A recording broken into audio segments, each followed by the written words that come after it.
In thinking about how to get a house rent ready, there may be several questions that come to mind. Those questions may include, what do I need to do to get the house rent ready? How much will it cost to get the house rent ready? How long will it take to get the house rent ready? And how will I pay for getting the house rent ready? In this video, we're going to address all of these questions and more. Hi, my name is Steve Schultz with Blue Fox Properties here in Tucson, Arizona. We specialize in managing rental houses, and we've been doing so since 2009. For the purpose of this video, we will assume the property is vacant and you are getting it rent ready from that point. So let's get right into it. The first step is to go through the entire house with a detailed checklist and identify what needs to be repaired. Make sure that you check every room. This includes the bedrooms, bathrooms, kitchen, utility room, storage room, closets, and the garage. In every room, check the flooring, walls, windows, blinds, doors, light fixtures. Are you getting tired yet? Cabinets, sinks, faucets, toilets, showers, bathtubs, appliances, and the exhaust fans, just to name a few. You also need to check the exterior of the property.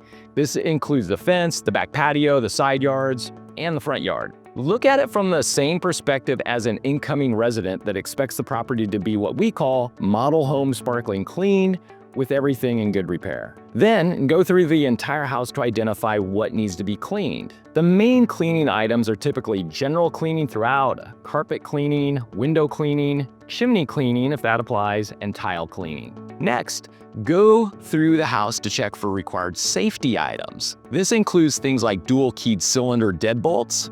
Here in Tucson, by fire code, they are not allowed in rentals. You also want to check for smoke detectors, wrought iron window covering releases, pool fencing and/or alarms for doors and windows that exit into the pool area, and that's just to name a few. Your local jurisdiction may require other items too, like carbon monoxide detectors. Next, go through the house to check for cosmetic issues that may need to be updated or modernized. So an example of this may be the newly painted green kitchen. Although nothing is wrong with the paint per se, maybe it's only a year or two old, the color choice may repel many prospective renters.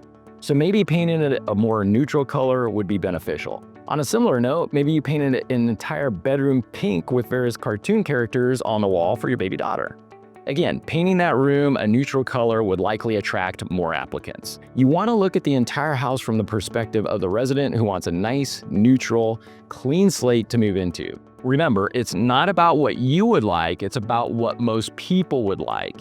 And sometimes these are two very different things. Once you have your list of repairs, safety issues, and cosmetic issues identified, you need to decide who will do the work so you can figure out how much it will cost to get the work done and how long it will take. So the first question, are you going to do the work yourself? So based on the scope of work you've created, you will need to have the time, knowledge, tools, experience, and perhaps most importantly, the desire to complete the work yourself. We have found that a lot of landlords think they are saving themselves money by doing some or all of the work.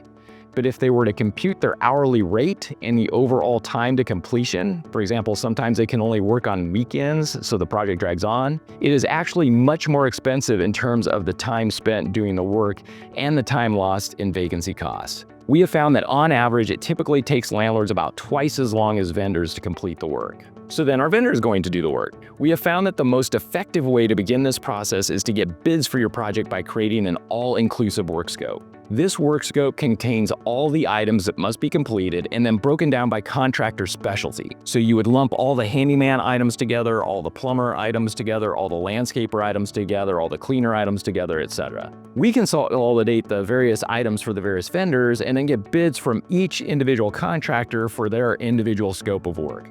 So for example, all the plumbing items would be pulled together and bid to a plumber, all the handyman items to a handyman, landscaping items to a landscaper, etc. Depending on how responsive the vendors are that you've chosen, the bidding process could take days or weeks. Once you receive the bids and choose to move forward with that particular vendor, you'll then have to schedule the work and oversee the completion of the work. This entire process can be very onerous, even with a relatively small number of contractors to coordinate. So what will the cost be? Although every house is different, over time we have found that on average it costs about 1 month of rent to get the average house rent ready, if you're hiring vendors to complete the work. We have found when we calculate both the landlord's time to do it themselves and vacancy costs, it's almost always cheaper for landlords to pay vendors to complete the work. We don't recommend that landlords complete the work themselves as a general rule of thumb. So how do you pay for the rent-ready repairs? Well, if you don't have cash in your bank account, there are other options you may not immediately think of but could also be considered. One is credit cards. 2 is a home equity line of credit. 3, a cash-out refinance. 4, maybe a car title loan. 5, how about a 401k loan? 6, vendor financing direct with that vendor.